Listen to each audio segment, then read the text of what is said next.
Before I start with this video, if I could just ask you to please subscribe. Hi everyone, thank you for tuning in to another video. In this video, I'm going to talk about covert narcissists and how to identify them. So first things first, a covert narcissist is not as easy to identify as the overt or grandiose narcissist. While they seem outwardly more shy and quiet or even humble, they still have a lot of the qualities, the same qualities actually, that the overt or the loud and, the grandiose narcissist has. So it's important to remember that some qualities will be the same and not everybody has the same qualities. But a lot of the qualities listed here, the overt narcissist may have as well.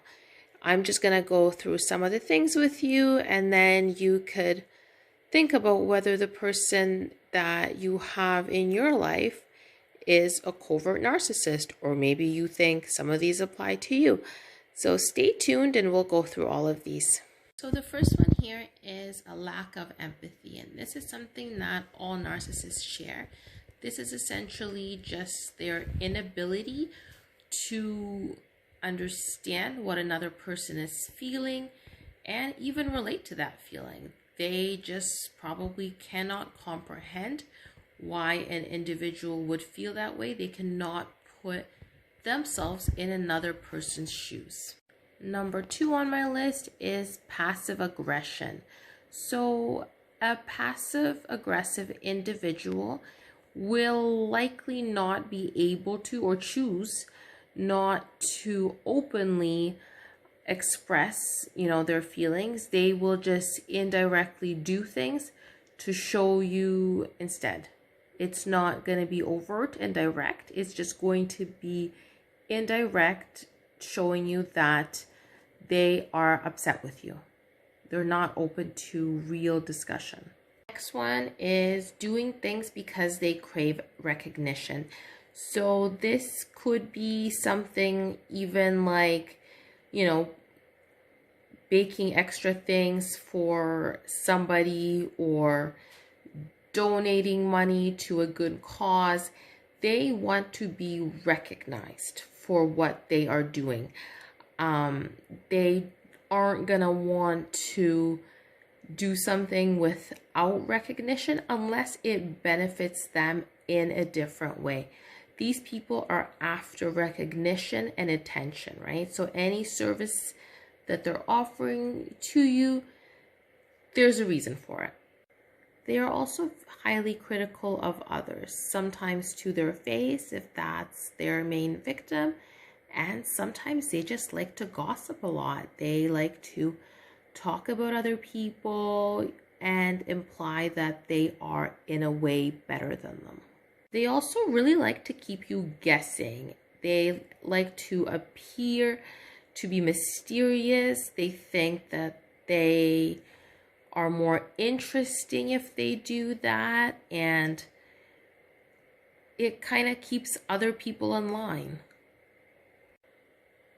They are not receptive to criticism at all. They are never in the wrong, so they do not take it well. It really messes with their image.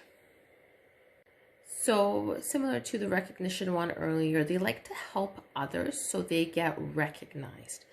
They often then talk about how they were helping somebody. It's a way for them to maintain that image of that martyr and that helper that's given so much sacrifice to others. Another thing you'll notice about them is that they sort of have a quiet superiority around them. They don't brag outwardly.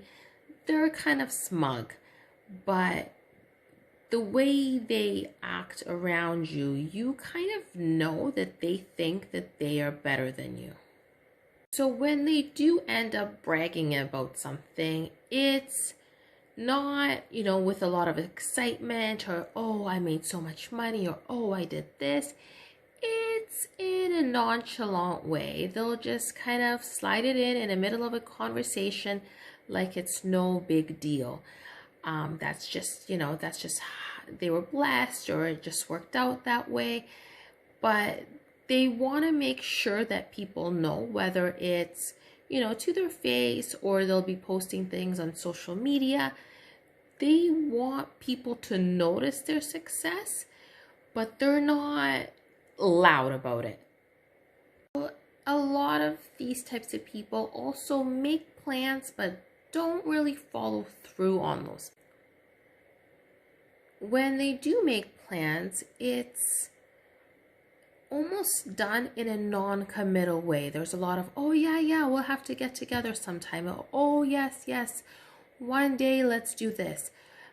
But when you actually reach out to them and try to set something concrete in place, there's a lot of yes, we'll see. Oh, I'll get back to you. Oh, okay. What about we'll do that another time? But there's never an actual time set for anything. And if there is a time, they often try to get out of it because they see that, they have better things to do. So instead of a healthy person that's just going to tell you, listen, I don't know if I could make it work, or, this doesn't really work for me, or yeah, I'm not really sure about that, I don't think that's a good idea. They'll just kind of half lead you on so that you think that something's gonna happen, because they just don't want to upset you. They don't want to say no. They're just trying to hope that you forget about it. So it creates confusion, right? Because you think that you have something planned and set, but it's not really the case. Notice too that these people are not really capable of a deeper conversation. When you speak to them, it's more shallow of a conversation in nature, stuff about the weather, oh yeah, or sharing recipes, things like that. Nothing really deep, because they're just not built that way. They're not capable of having a deeper conversation. That's not their forte. They love the silent treatment. If something's not going their way, they're not ones to be outwardly arguing with you. No, they just let you know that they're upset by not talking to you, by completely and totally ignoring you. And then when you react to this and, ask them what's going on, why are you doing this? We still have to work this out. They act like you're crazy because they've already disengaged from the conversation. They like to blame and shame people. So again, this is sort of done indirectly sometimes. They use this to make you feel guilty because they want to be seen as the victim, not the perpetrator in any way. And there's a lot of gaslighting that's involved in this as well. So because they feel like they're superior to people, a lot of the times they are competing with others only in their head. They're not, actually competing with anybody. But they see so many things in life as a competition that they try to win, whether it's buying a house or buying a better car, or whose kid does what sport, things like that. They like to imagine that they're winning in all aspects of their life. So as I previously mentioned, they love recognition. So as a result, they like to keep the score and remember who owes them what. So similar to not being able to have deeper conversations, they also are not able to have meaningful friendships. Deeper and more meaningful friendships require people to be open, honest with each other, and really open up. Narcissists are not really capable of doing that on a very deep level. Most of their friendships are very shallow in nature.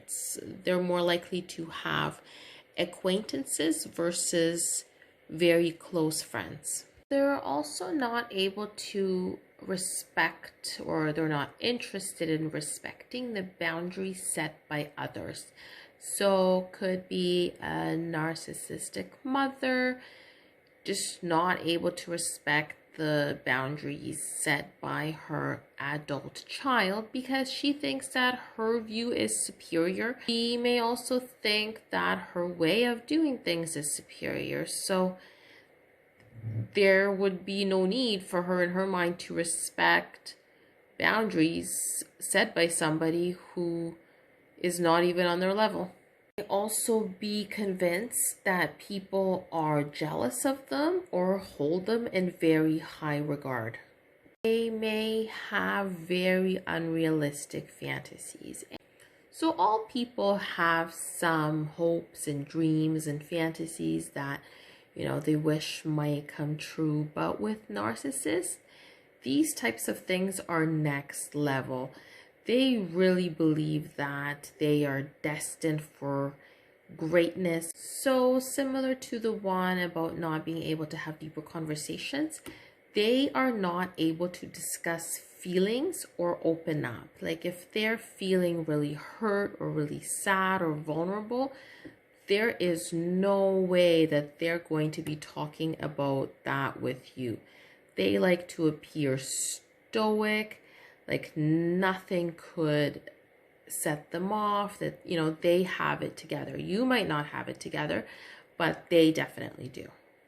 Because they're more quiet in nature than the overt or grandiose narcissists, they tend to appear shy. And oftentimes they like to appear shy because they like the mystery it presents to other people, that other people can't figure them out. They can be very condescending in their remarks. They love to use gaslighting and manipulation tactics to bring you down, but this is one of the ways that they like to let you know indirectly that they're superior. They like to be seen by people in a certain way. So as a result, they place high importance on their public image. They like to create confusion and play games. This goes along with the passive aggression that I mentioned earlier. If they're upset with you or they're not happy with you, they will not be able to let you know directly just because they're not even capable of that. What they will do instead is play games, gaslight you, and leave you wondering what it is that you did. I touched on this already, but the last one that I have here is that they believe that their viewpoint is superior to that of others. They are not typically open to the ideas of others because they don't think that most other people are on their level. I hope you enjoyed the list. As I've mentioned in the beginning of the video, some of these things are not unique to a covert narcissist. Some of these things are shared by all narcissists. Don't forget that your mental health is number one. Please subscribe. Thank you.